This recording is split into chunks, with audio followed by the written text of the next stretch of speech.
আসসালামু আলাইকুম। ওয়ালাইকুম আসসালাম। আলহামদুলিল্লাহ ওয়াসসালাতু ওয়াসসালাম আলা রাসূলিল্লাহ ওয়া আলা আলিহি ওয়া আসহাবিহি আজমাইন, আম্মা বা'দ। আউযু বিল্লাহি মিনাশ শাইতানির রাজিম। বিসমিল্লাহির রহমানির রহিম। ইন্নাস সালাতা কানাত আলাল মুমিনিনা কিতাবাম মাওকুতা। রব্বি ইশরাহ লি সাদরি ওয়া ইয়াসসির লি আমরি ওয়াহলুল উকদাতাম মিন লিসানি ইয়াফকাহু কাওলি। শ্রদ্ধেয় সম্মানিত শ্রোতা মণ্ডলী, শ্রদ্ধেয় আমার গুরুজনেরা, আপনাদের সকলের উপর সর্বশক্তিমান আল্লাহর সুখ, শান্তি ও অনুগ্রহ বর্ষিত হোক। আজকে আমার এই মুম্বাই নাইট গেস্ট হাউসের আলোচ্য বিষয়, সেটা হচ্ছে জোহরের নামাজ আউয়াল ওয়াক্তে আদায় প্রসঙ্গে। আজকের আমার আলোচ্য বিষয় জোহরের নামাজ আউয়াল ওয়াক্তে আদায় প্রসঙ্গে। আর আমি এই বিষয়টাকে সামনে রেখে আপনাদের সামনে পবিত্র কোরআন হতে একটি আয়াত তেলাওয়াত করেছি, যেটা উল্লেখ রয়েছে সূরা নিসা, সূরা নম্বর 4, আয়াত নম্বর 103।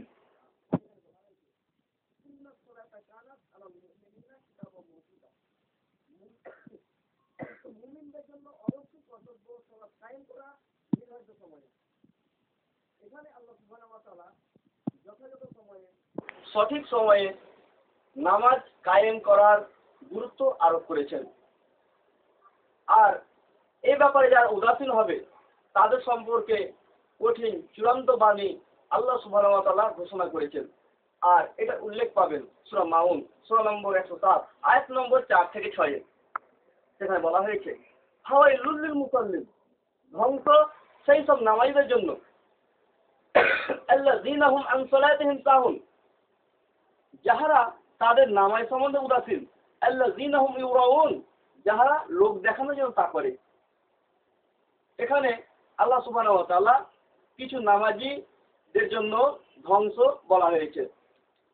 আর যদি আপনারা পড়েন পবিত্র কোরআনের একটি তাফসীর, যদি আপনারা পড়েন তাফসীর আহসানুল বয়ান, যদি আপনারা দেখেন সূরা মাউন, সূরা নম্বর 107, আয়াত নম্বর 5 তাফসীর, সেখানে যেই সব নামাজীরা যারা নামাজ পড়েও যারা ধ্বংসর পথে, তাদের একটা লিস্ট করা হয়েছে।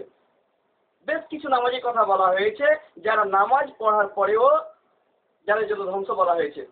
আর তাদের মধ্যে একজন হচ্ছে যারা যথাসময়ে নামাজ আদায় করবে না, অর্থাৎ আউয়াল ওয়াক্তে যারা নামাজ আদায় করবে না।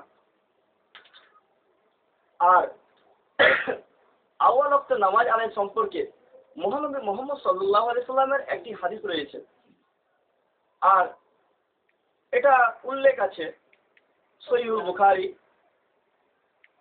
বুখারী অধ্যায় নম্বর 9, অনুচ্ছেদ নম্বর 5, হাদিস নাম্বার 527।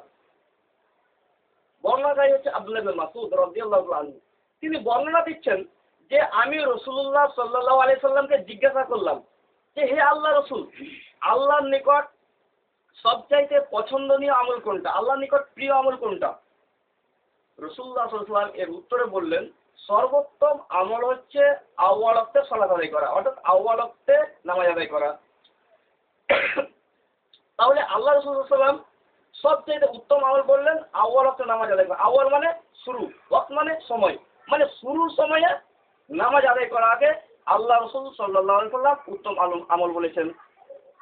আর যদি আপনারা পড়েন সহিহ তিরমিজি, এটা উল্লেখ আছে সহিহ তিরমিজি অধ্যায় নম্বর 2, অনুচ্ছেদ নম্বর 15, হাদিস নাম্বার 174।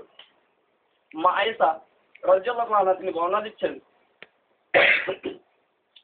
যে রাসূলুল্লাহ সাল্লাল্লাহু আলাইহি সাল্লাম দুবার কোন নামাজ শেষ ওয়াক্তে আদায় করেননি। এভাবে আল্লাহ সুবহানাহু ওয়া তাআলা তাকে তার কাছে তুলে নিয়েছেন। মা আয়েশা বর্ণনা দিচ্ছেন যে রাসূলুল্লাহ সাল্লাল্লাহু আলাইহি সাল্লাম দুবার কোন নামাজ শেষ ওয়াক্তে আদায় করেননি। এভাবে আল্লাহ তাআলা তাকে তুলে নিয়েছেন, তার মানে তিনি মৃত্যুবরণ করেছেন এভাবে। আর ওই হাদিসের পরে ইমাম তিরমিজি বর্ণনা করছেন যে ইমাম শাফি বলেছেন যে আউয়াল ওয়াক্তে নামাজ আদায় করা খুবই ভালো। তার কারণ যে রাসূলুল্লাহ সাল্লাল্লাহু আলাইহি ওয়াসাল্লাম আউয়াল ওয়াক্তে নামাজ আদায় করতেন। আবু বকর রাদিয়াল্লাহু আনহু তিনি আউয়াল ওয়াক্তে নামাজ আদায় করতেন। এমনকি উমর রাদিয়াল্লাহু আনহু তিনি আউয়াল ওয়াক্তে নামাজ আদায় করতেন। তাহলে আউয়াল ওয়াক্তের নামাজ আদায় করা একটা গুরুত্ব রয়েছে, একটা ফজিলত রয়েছে। আর যে জিনিসটা ফাজিলতপূর্ণ সেটাই তারা গ্রহণ করতেন। আজকে দুর্ভাগ্যজনক হলেও সত্য, আর যেহেতু আজকে আমার বিষয়বস্তু হচ্ছে বিশেষ করে জোহরের নামাজ, আমি আপনাদের সামনে রেফারেন্স সহ আমি বলেছি আমভাবে যে হাদিস আপনাদের সামনে বর্ণনা করেছি যে কোনো নামাজ সম্পর্কে আল্লাহ রাসূল সাল্লাল্লাহু আলাইহি ওয়াসাল্লাম বলেছেন।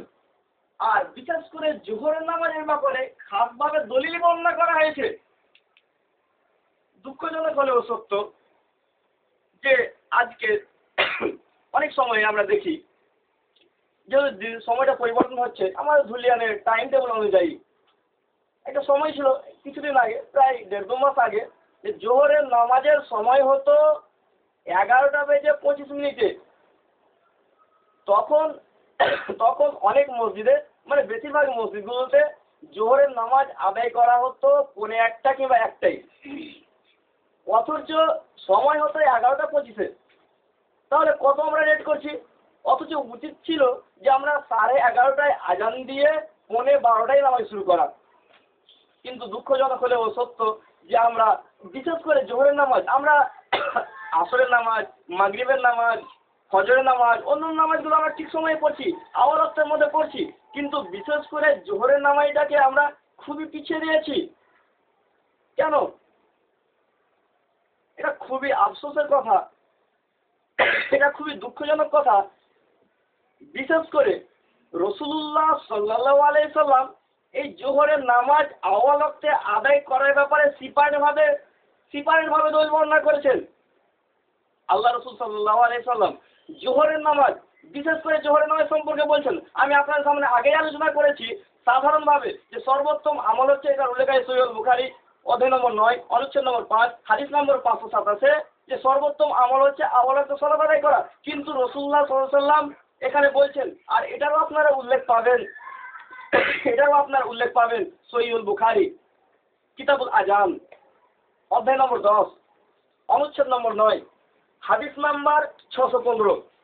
বর্ণনাকারী হচ্ছেন বিখ্যাত সাহাবী আবু হুরায়রা রাদিয়াল্লাহু তাআলা আনহু। তিনি বর্ণনা দিচ্ছেন যে রাসূলুল্লাহ সাল্লাল্লাহু আলাইহি সাল্লামকে বলতে শুনেছি, তিনি বলেছেন যে জোহরের নামাজ আউয়াল ওয়াক্তে আদায় করার মধ্যে যে কি ফজিলত রয়েছে, যদি তারা জানতো তাহলে তারা এর জন্য প্রতিযোগিতা করত।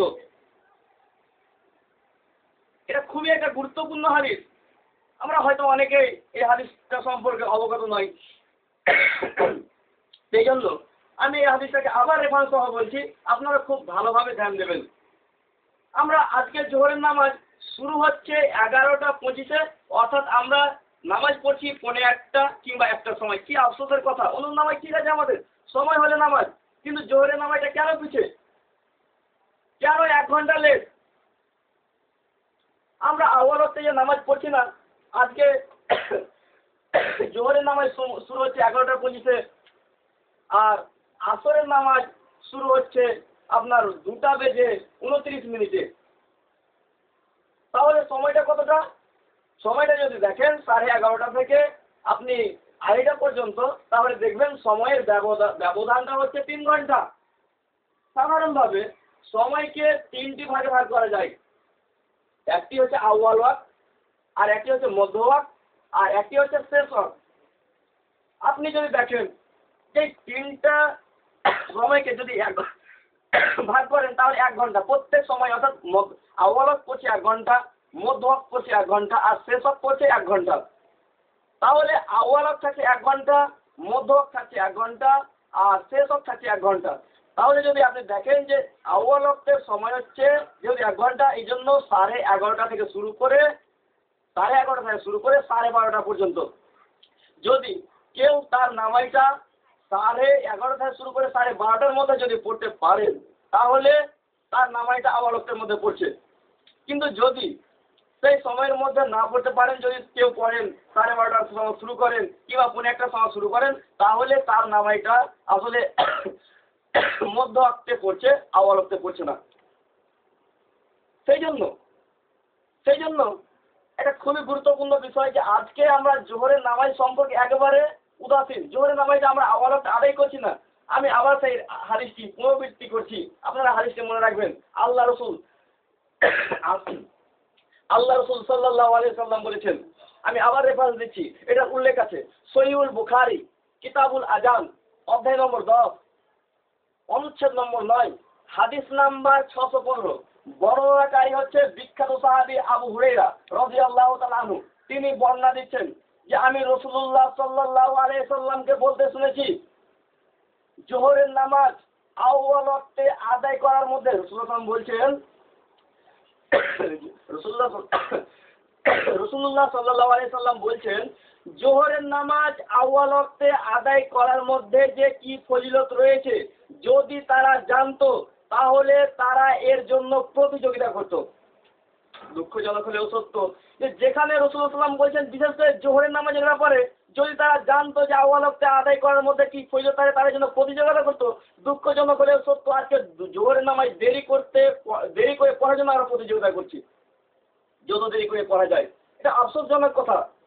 সেই জন্য ভাই আমার বক্তব্য বিষয় যেহেতু ছিল যে আউয়াল ওয়াক্তে জোহরের নামাজ আদায় প্রসঙ্গে, সেই জন্য আমি এই বিষয়টাকে নিয়ে আলোচনা করলাম। এই বিষয়টা খুব মনে রাখবেন, এটা খুবই গুরুত্বপূর্ণ বিষয়। আমি আমার বক্তব্য শুরুতে পবিত্র কোরআনের একটি আয়াত তেলাওয়াত করেছিলাম, যেটা উল্লেখ আছে সূরা নিসা সূরা নম্বর 4 আয়াত নম্বর 103। সেখানে বলা হয়েছে ইন্নাস সালাতা কানাত আলাল মুমিনিনা কিতাবাম মাওকুতা, মুমিনদের জন্য অবশ্যই কর্তব্য সালাত কায়েম করা নির্ধারিত সময়ে। আমি আমার বক্তব্য শেষ করার পূর্বে পবিত্র কোরআনের আর একটি আয়াতের উদ্ধৃতি দিতে চাই, যেটা উল্লেখ আছে সূরা নিসা সূরা নম্বর 4 আয়াত নম্বর 65। সেখানে বলা হয়েছে, তোমার প্রতিপালকের শপথ তারা মুমিন হবে না যতক্ষণ পর্যন্ত তারা তাদের নিজেদের বিবাদ বিসম্বাদের বিচার ভার তোমার উপর অর্পণ না করে, তারপর তোমার সিদ্ধান্ত সম্বন্ধে তাদের মনে কোনো দ্বিধা না থাকে এবং সর্বসম্মতি কোনো কাম মেনে নেয়। ও আখির দাওয়ানা আলহামদুলিল্লাহি রাব্বিল আলামিন। আসসালামু আলাইকুম ওয়া রাহমাতুল্লাহি ওয়া বারাকাতুহু।